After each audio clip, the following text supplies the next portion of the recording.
Just want to first thank everyone for coming out and just talk a little bit about our game on Sunday versus Kentucky. We're really excited for another opportunity to play. It should be a great basketball game. Kentucky's playing extremely well right now. We're playing well. Their guards are as good as anybody's guards that we played all season long to date. And I feel we've got pretty good guards. So it should be a very interesting, entertaining game. How do you defend Ryan Howard? Well, we're going to have to make sure that we're there on the catch. We're going to have to try and make it as difficult as we can. Ryan's a special player. I was fortunate enough to coach her this summer with the U18 team. Not only is she a great basketball player, but she's a great kid. Great personality, fun to be around. It does not surprise me at all to see her having the success that she's having. But for us, we're going to have to do everything we can to challenge her and make her play at both ends of the floor. Last year was a blowout. You think it'll be the same or a little closer? No, this has been a series where I think there may have been two games that have been a little lopsided. Besides that, they've all been great basketball games.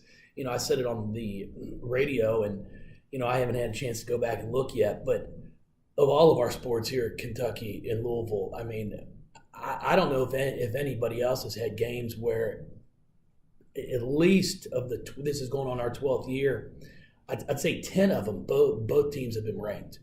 And a lot of times you've had both teams ranked in the top 10. So it just speaks volumes of, what we've been able to do here at Louisville, what Matthew's been able to do there at Kentucky. They have great basketball teams. And, it's a new game. It's, we sit there and win the first two, then they win one, we win one, then they won five, now we've won two. Each game presents something different, but it's been a great rivalry going back and forth, and we've had a lot of great games.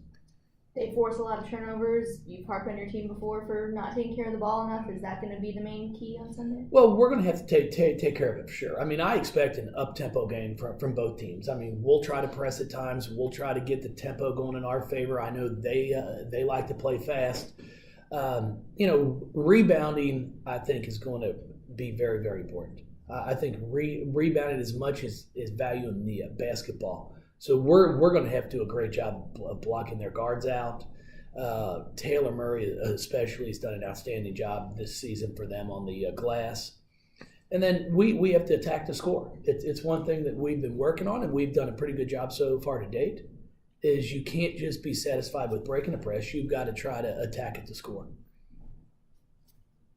You talked before about how with rebounding you're looking for your guards to step up a little more in that area. Over the past few games, how do you think that's gone? Is there anyone who stood out to you? Asia's been rebounding the ball well. That's something that she has to continue to do for us. I've been challenging Dana Evans to get more active on the glass for us, Erica.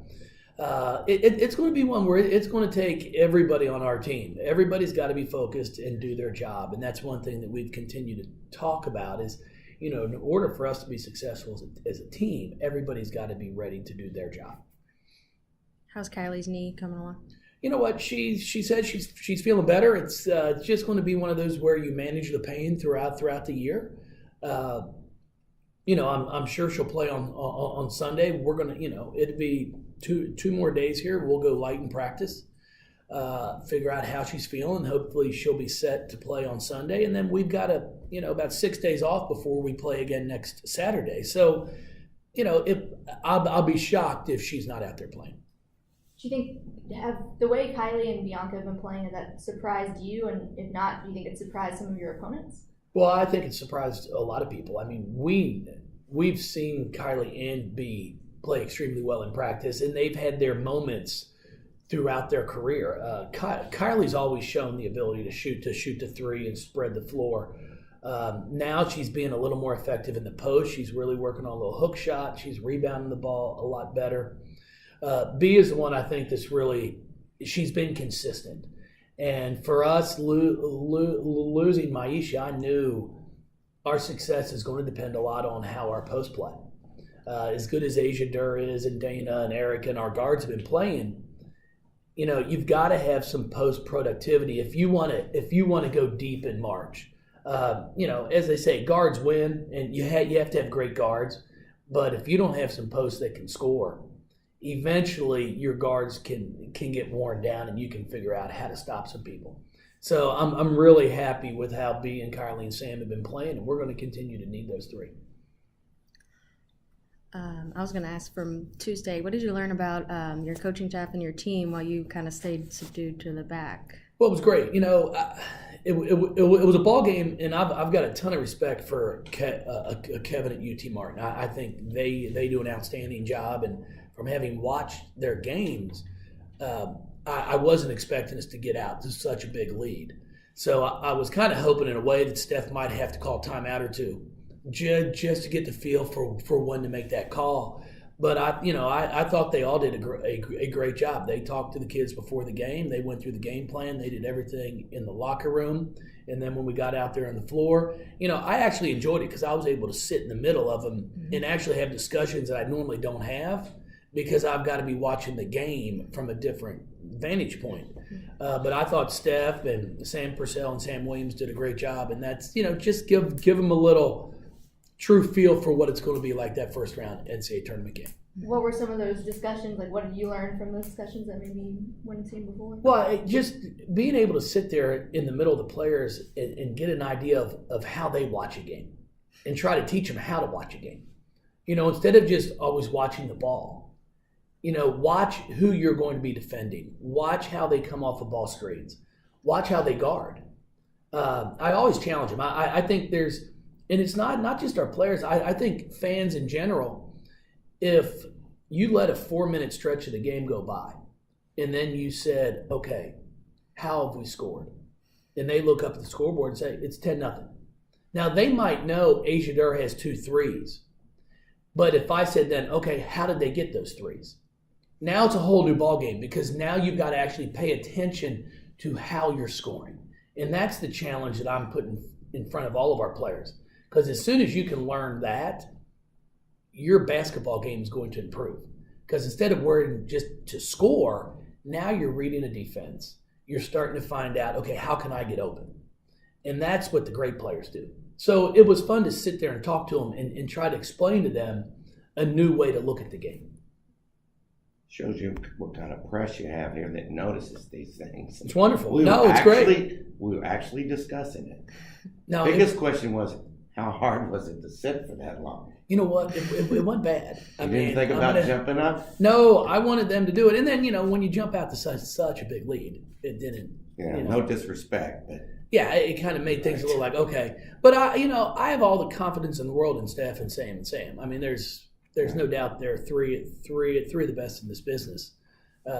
We wouldn't continue to have our success if it wasn't for having a great staff and a lot of continuity with them. So last season, as you said, versus Kentucky is one of the few lopsided games you've had in this rivalry since you've been here. Does that make it stand out as your favorite or the best game you think you guys have played against them, or is there another one? No, I mean, we've had a lot of great games. I mean, great games that we've won, games that we've lost. The one game here, I think it was 13. I believe the year we went to the Final Four. We're up 4 with a minute left, and we foul a 3-point shooter in the corner. They make off 3 free throws. We go down, get fouled, go 1 of 2. And then the last thing you want to do is give up a 3, and we give up another 3. Like that was a great ball game. It's just I think our first one. I think we were at Kentucky when Angel got hit in the head and had her forehead split open. And then all of a sudden you see her come back on the floor. So there have been a lot of exciting basketball games. The one thing I do know is, it's in a rivalry like this. The first quarter is going to be the first quarter. It's not. Somebody might be up 10, up 12. It's not going to matter because everybody's going to then settle down and start to compete, and then you're going to start to figure each other out. And before you know it, it's going to get back to where it's a 2-4 point game, tie game. The lead's going to go back and forth. That's kind of been the way most of them have been. It's an emotional game. I've noticed Sam's a really emotional player.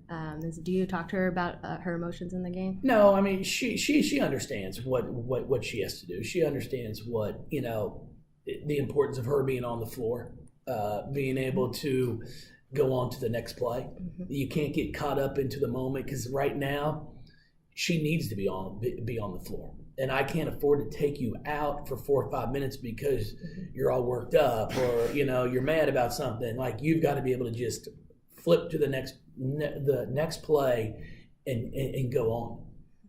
There have been a couple times where you've gone into the Kentucky game undefeated and they've snapped that streak. Do you think it puts a little more pressure on you guys to be undefeated? I don't even worry about that. I mean, it's nice to be undefeated because nobody likes to lose. We understand the importance of this game. Don't get me wrong. Everybody does. It's a rivalry game. Everybody's excited to play it. It's December the 9th. Our game's going to be. Your season's not going to be made on a win or a loss on December the 9th. You can learn a lot about yourself and make some improvements and get better. Like I said, in 13, we had a game here won. And, give Kentucky credit. They took advantage of our mistakes. And then we got better. We continued to get better. It's not that we just necessarily got better as a basketball team. We got smarter. We made better basketball plays during crunch time. And then we figure out a way to get to the national championship game. I personally don't look back at that and go, man, God, if I'd take that win instead of getting to a Final Four. But you take these games and learn from them. I mean, it's a rivalry right now. The past 11 years, it's 6 in their favor, 5 for us. And when you look at both the ball clubs, it's not surprising. I mean, both teams are normally ranked in the top 25.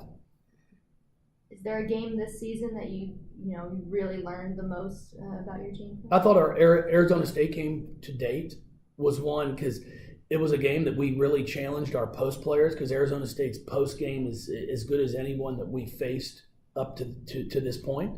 And on Sunday, Kentucky's guard play is by far the best guard play that we faced all year. So you go from a game against Arizona State where your post players are challenged. Now our guards are going to be challenged. Can you be mentally prepared and be able to play every single play? Because as soon as you have a letdown, somebody's going to score from them. Thank you, everybody.